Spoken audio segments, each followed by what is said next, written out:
on an Iowa farm. So when I get to Washington, I'll know how to cut corn. Joni Ernst, mother, soldier, conservative. Let's make them squeal. Coming up, Boston Globe's Pulitzer Prize-winning investigation of sex abuse by priests is now on the big screen. And yet, it's accurate. This is On the Media.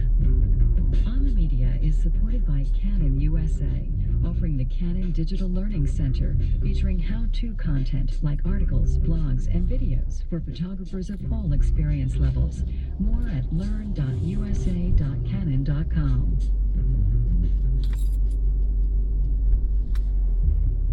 At age 84, Dan Rather remains a voracious consumer of news. I try to read 4 to 6 newspapers a day. This is Alec Baldwin, host of Here's the Thing. I flip around the dial. I watch all 3 evening newscasts. Newspapers, TV. I flip through magazines. I try to read books at least occasionally. Now, if I can only convince him to listen to podcasts, join me for a conversation with the legendary Dan Rather at here'sthething.org. WNYC is supported by Swan Auction Galleries, with a sale of old master through modern prints featuring American prints from a private collection, November 3rd and 4th. On exhibit now, catalog and bidding at swangalleries.com. Bard Academy at Simon's Rock, a 2-year boarding and day school that prepares students to enter college early. Open house Friday, November 6th, Great Barrington, Massachusetts. simons-rock.edu/academy. This is On the Media. I'm Brooke Gladstone. 2 weeks ago, I saw The Movie Truth. It depicts a CBS News team in 2004 rushing to report a story about how George W. Bush's connections enabled him to avoid Vietnam by winning him a coveted spot in the National Guard, and then how he ducked that service, too. It was a story that had been told before, but the CBS team's emphasis on some dubious documents killed the chance for any follow-up and cost them their jobs, including Dan Rather's. As a viewer who's also in the news biz, seeing these reporters portrayed as unambiguously heroic didn't feel right, because while their intentions were fine, their process was so flawed they did more harm than good. But the film glossed over that, directing blame to venal network execs and a biased review process instead. And while some of that may be justified, it still made me queasy. I had a very different experience watching the next journalism film coming down the pike. Spotlight opens in theaters next week.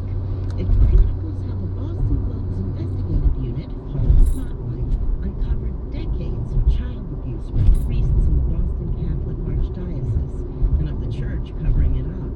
Walter Robinson headed the investigation. He's played by Michael Keaton in the film, and Sasha Pfeiffer was one of 4 reporters on the team. She is played by Rachel McAdams.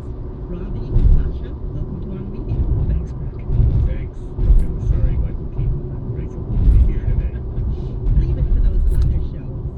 Anyway, the film takes place between 2001 and early 2002. The investigation starts when a new editor arrives at the Globe, and Robbie, you're meeting with Marty Barron, who's played by Liev Schreiber, in a restaurant, and he asks you how Spotlight operates. Well, we are a 4-person investigative team, and we keep our work confidential.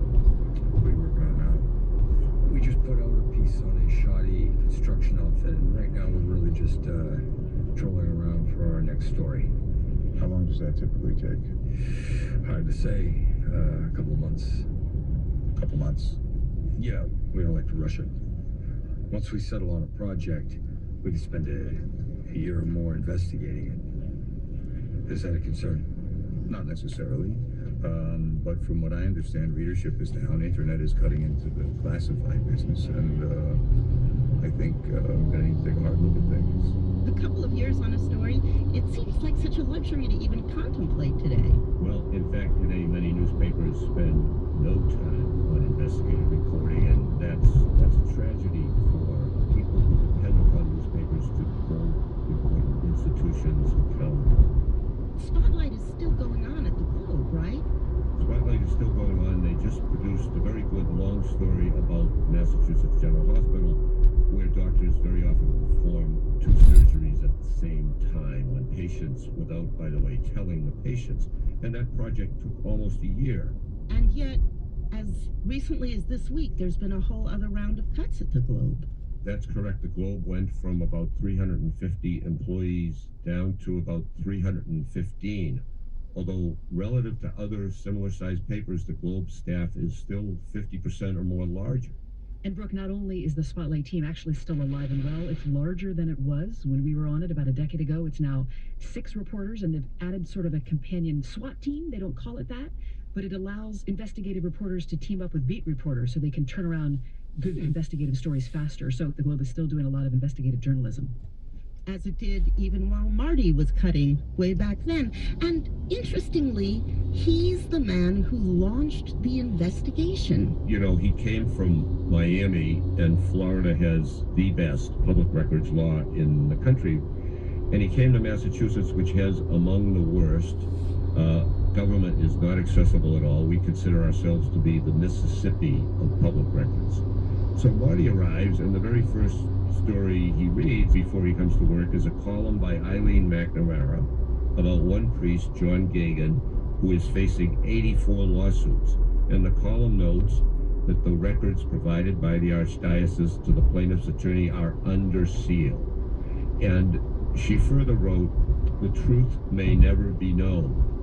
And to Marty Baron, that is a red flag.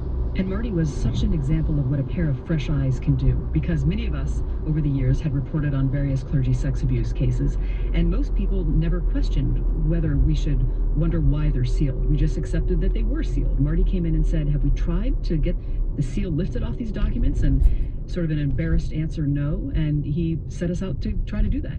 The church, unlike nonprofits and public companies and government agencies, they don't have to give us records. You can't send them a public record request. They don't have to file tax returns. So as a reporter, it's a real challenge to think, how do you get that story when they don't have to and don't want to tell you anything?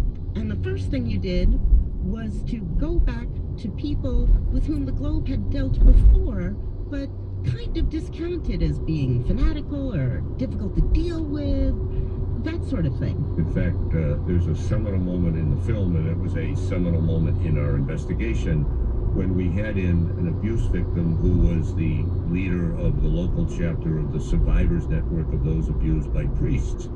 And he came in with a box of documents, and among the very first things he said to us is, you know, I gave you guys this stuff 5 years ago. Talk to Richard Sipe.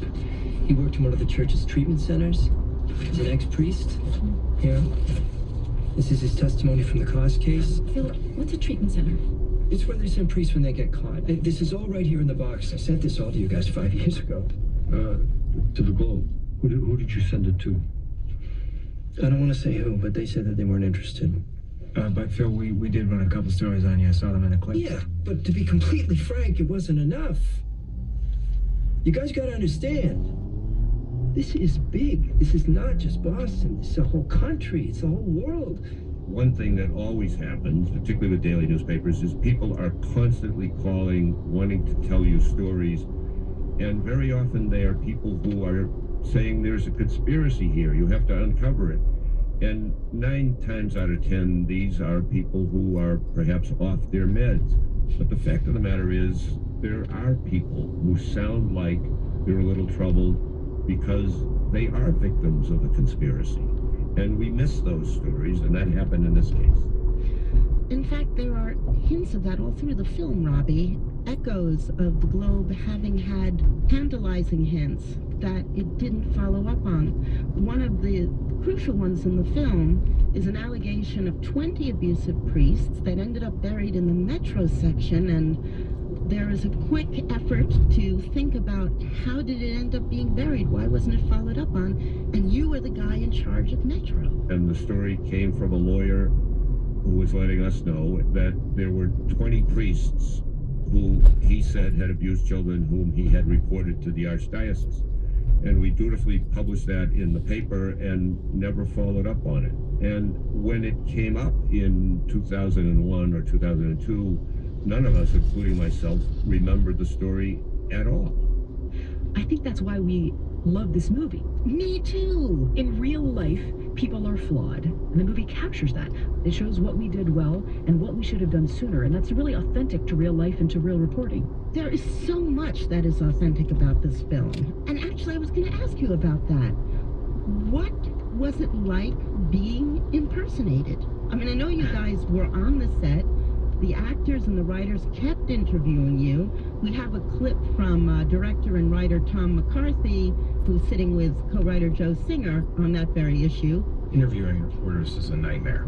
Total. You know, it's like trying to heal a doctor. Like, reporters just don't want to be interviewed. They like asking the questions. And we had to ask some tough questions. And you could tell we walked out of a lot of interviews like, well, we're going to have to go back because they didn't give us what we needed. That is so funny to hear, because I know in my case, I felt very guarded at the beginning. They asked very probing and sometimes personal questions, like, how did this project affect your marriage? Did you cook dinner with your husband? What kind of haircut did you have? Did you wear jewelry? We spent a lot of time with our actors.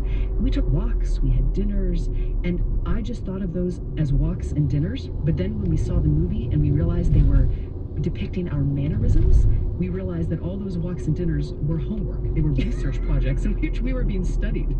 My first dinner with Michael Keaton in New York, I was quite uncomfortable because I had found out earlier that he had been listening to previous old videotapes of appearances I had made. So he arrived for our first meeting, he had my voice down. And he looked at me at one point, he said, you know, you really don't have that much of a Boston accent. And I said, well, how would you know? He said, well, believe me, I know your voice. And it was a little disconcerting. A London tabloid noted, Rachel McAdams dresses down for her role as investigative journalist, citing her messy tresses, clunky loafers, baggy clothes. She looked so much like me in this one scene where she was photographed, and then the next day when the press basically eviscerated her outfit, it was hilarious because she got me so right, but clearly my outfits are not what people expect celebrities to be wearing. Rachel McAdams said about you, you're one of those people that everyone wants to talk to, that you're an extraordinary listener, you're compassionate, and that part of your role on the team was to draw out the stories of the victims. We have a little clip. So we said, you know what'll help is if we play strip poker. Of course I lost. And things went on from there. Can you tell me specifically what happened? Specifically, he molested me. Joe, I think that language is going to be so important here. We can't sanitize this. Just saying molest isn't enough. People need to know what actually happened. We should probably get these to go. Right. That clip, I think, is a reminder for all of us that at the root of this story was this terrible tragedy, you know, in which many people, usually boys, when they were adolescents, had a really traumatic thing happen to them that many of them never recovered from. And we needed details that were sometimes uncomfortable for people to tell us. And because I was the only woman on the team, I believed that it was often easier for men to tell me what had happened. They were talking about things that they were embarrassed about and ashamed about. On almost any story, Brooke, Sasha could talk the dog off the meat wagon. And there was one story actually involving a priest who was in charge of young teenage girls who were studying to become nuns. And he introduced them to sex by persuading them that he was Jesus Christ on earth. And Sasha picked up the phone, reached this priest, and for 45 minutes, she talked to this priest, and he acknowledged it all. He went on and on because Sasha kept asking the right questions in the right way. If I had called him up, he probably would have hung up in my ear. Was the timing of this story crucial to its impact? I know that this was one of the earliest stories to go viral on the internet, but was there also something to do with a changing view, perhaps in Boston, towards the institution of the Catholic Church? You know, even though the movie makes clear that we probably could have done this story years earlier if we'd really put our minds to it, if we had done it earlier, the stories would not have gone on the web. And because it did go on the web, our stories weren't just read in the Boston area. They were read all over the country. That meant tip calls came pouring in, and that helped our reporting. But Brooke, you're right. I think the deference that the Catholic Church got, particularly in a city like Boston, was really beginning to erode by the time we did our stories. And, this is a beloved, powerful institution, and many people just didn't question its authority for many decades. And this has taught us why it's important to ask tough questions of institutions like the church, because this is how tragedies like this happen when you don't. There's an amazing scene at the end when you decide that you're going to go into the Spotlight office on the weekend because you've left a phone number, a tip line in case anybody wants to call you. And it was almost too cinematic to be true. The phone is just ringing off the hook. It was absolutely true. It was absolutely true. Just like that. It was men, usually men, calling from all around the country.